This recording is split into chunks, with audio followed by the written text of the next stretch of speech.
Hello everyone, my name is Mark Major and I am not a lawyer nor am I a financial advisor. Today I am not giving legal advice nor am I giving financial advice.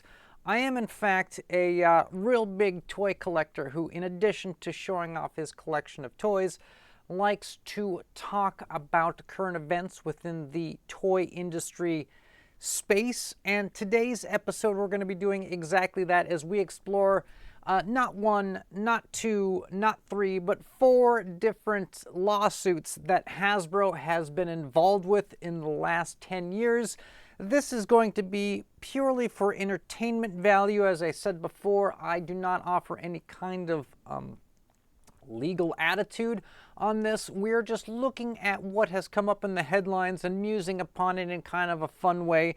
So for this, I think everybody needs to come together, strap on the leather, and hold on tight.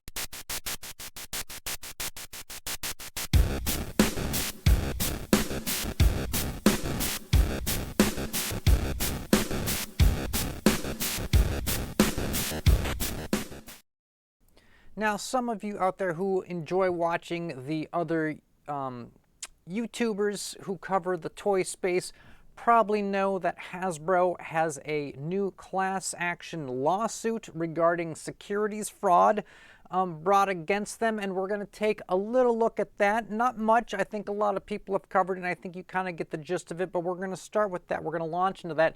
But some of you may not know that this isn't the first time that Hasbro has been sued by investors for securities fraud, and this isn't the first time that Hasbro has been in court for lawsuits on both sides. By the way, we're going to check out all of these, and as always, I promise a good time, people. I mean, that's why you're here. I hope that's why you're here. Maybe that's not why you're here, but that's why I'm here. So let's look at our first one. This is the most recent. Here we go, cutting over.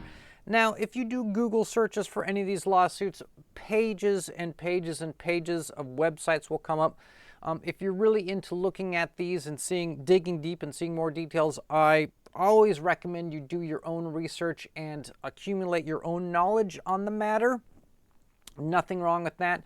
So I could post links to the specific sites I'm bringing up, but I'm just bringing up something so that we got something to look at and talk about. There's a lot of sites covering all these things. So the most recent one is that investors are suing Hasbro because they feel that they have been lied to in the securities filing. That is, every quarter corporations have to file statements with securities for them to be publicly traded companies, and they have to tell them exactly what the risks are, what the challenges are, what's working for them, what's not working for them, so that investors aren't in the dark as to what's going on. And if they lie in these filings, they face various penalties. Now, as a side note, I don't want to digress too much. I want to get to the Hasbro stuff because I feel the Hasbro stuff is particularly juicy these days. But I made a video. I've actually made several videos, but I made a specific video in which I talked about statements that another YouTube channel, and I don't attack other YouTube channels, I've got a sort of a code of ethics, but this cat, his name is Spectre Creative, and he made various videos in which he said that Mattel had sold off the rights to their Motu line, right? And I pointed out in their Mattel securities filing that they don't mention that they sold off the line, but that in fact they own the line, and that if they were lying, they could be sued by investors. And so I concluded that given the fact that they face lawsuits, that they're probably not lying and that Spectre Creative is lying. Here, however, we have exactly what happens when you do that. By Hasbro, if you lie, they will bust you on it. Why? Because everybody thinks on some part of the side of the table that they can make a buck, and they're going for it. So in the case of this Hasbro filing, Hasbro has stated in their filings that they have a lot of excess stock, and the reason they have this excess stock is because they're anticipating demand, right? They're like, we're building up stock because people are going to come running for this stuff. The stuff is juicy. They're going to buy it, so we got a lot of it. When in fact, the people who are suing them are saying that the reason there's excess stock is the opposite of that, is that there's no demand, and that in fact the stuff is just piling up. It's garbage. And some other pretty good sites have covered this kind of stuff. If you go to World Class BSers, he does a lot of boots on the ground camera work, going into liquidation stores like Ollie's and Ross's, where he shows you unsold Hasbro toys, Marvel and Disney, Star Wars, all that kind of stuff. So people have already covered this. I'm just saying that the lawsuit exists. Where is this going to go? I mean, basically, at some point, it could be a bit of semantics, like, you know, saying you're anticipating demand is basically what all companies do. All companies are anticipating demand. So I don't know, is this lawsuit going to stick? Again, I don't give any legal or financial advice, but for entertainment purposes only, I'm going to say this is probably going to go nowhere. I'm going to say that the big dog Hasbro is probably going to win this, but who knows? I don't know any of the details of this going forward. There could be some juicy evidence that comes out that makes me change my mind. Let's move on to the next lawsuit, though, because this is not kind of the first time this has happened, but the next one is a bit more criminal. This actually took place in... where is it? Did I lose this one already? Hold on a second, people. This one is the 2018 lawsuit against Hasbro, and yes, it's let's go to the Providence Journal. Here we go. Providence Journal. Pension funds sue Hasbro. Okay, so let me explain what happened. And again, check these articles on your own. You may not particularly enjoy my explanations. So Hasbro, the executives, when Toys R Us was closing for bankruptcy, they knew that this was going to affect their bottom line, not having this retailer selling their toys, but they didn't tell anybody in their securities, right? In their securities filing. Instead, 9 executives, top dogs, went ahead and sold their stock to the tune of $147 million because they knew that once the news hit, right, that the stock was going to drop. And that is illegal, my friends. That is illegal. And so, of course, some people who have stock, this pension fund of essentially firefighters who have stock in Hasbro, I guess it's kind of a local thing, you know, they're like local company to them.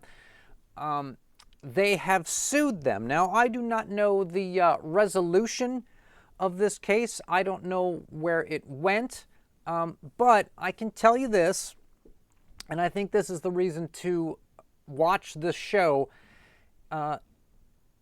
Anytime you steal from the poor, you do not go to jail. You only go to jail when you steal from the rich. So had these guys stolen from the rich, they would be in jail. That is how I'm going to weigh in on this, and I think nothing particular is going to happen about this. Case is like 6 years old, and I don't know where it went. They probably found a way to... Most of the time, these big companies settle out of court so that it doesn't hit the news that they were ever guilty of anything. And if you've got tons and tons of money to throw at something to fix a problem, you're going to throw tons of money at something, and I think they did. So when we talk about securities fraud and Hasbro, this seems to be a reoccurring theme with these guys. Even if they change out the executives, because some of those executives are gone, and when I say gone, I mean like one of them actually died. Doesn't matter. It seems to be a trend. So let's move on to something a bit more interesting. We're going to dial back the news even more. This happened in around 2015, 2016, Faulkner versus Hasbro. Did you guys know about this story? So Hasbro has a toy line called Littlest Pet Store, I believe it is, or Littlest Pet Shop. Not sure exactly which of those it is. Even though I have some figures back in the bins over there that I've picked up over the years.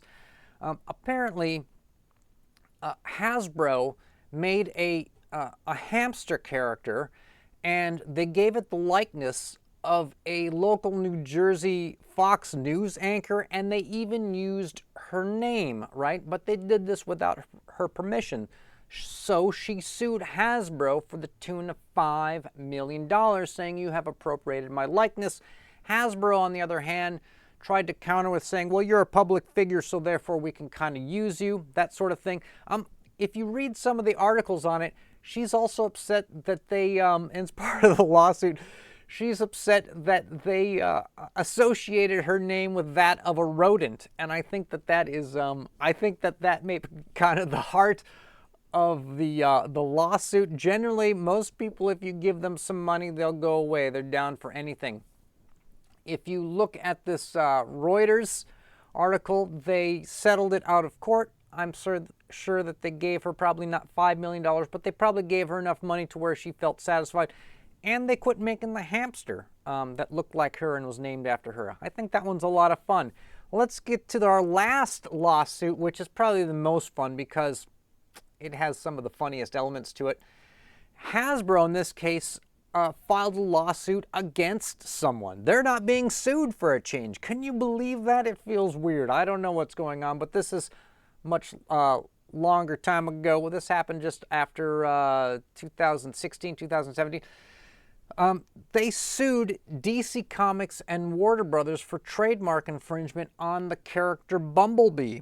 Okay, what do we need to know about this court case? So in 1977, DC Comics created a character, superhero character, named Bumblebee. And it's a girl, and she dresses like a bumblebee, and then she turns into a bumblebee. Okay, 1983, Hasbro creates a Transformers character who is a Volkswagen Bug. So Bug, get it, Bug. And his name was Bumblebee, right? So the car turns into a robot, that sort of thing. But 2015, Hasbro trademarks Bumblebee. Why? Because they had that Bumblebee movie coming out, and they needed to trademark it, because that's what you do, people. You spend money to make money, and they trademarked it.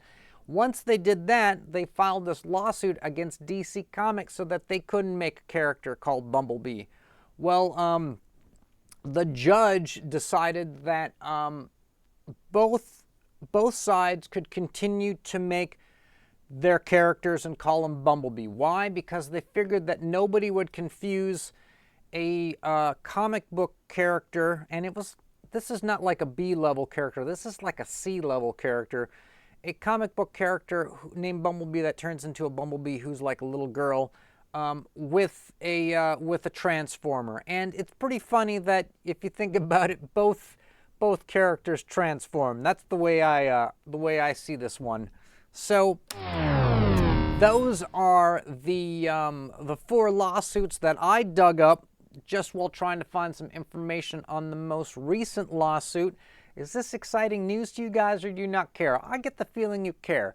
So if you do care and you do find this kind of entertainment exciting, consider, if you would, subscribing and liking. But at whatever the case, I want you guys to stay charged.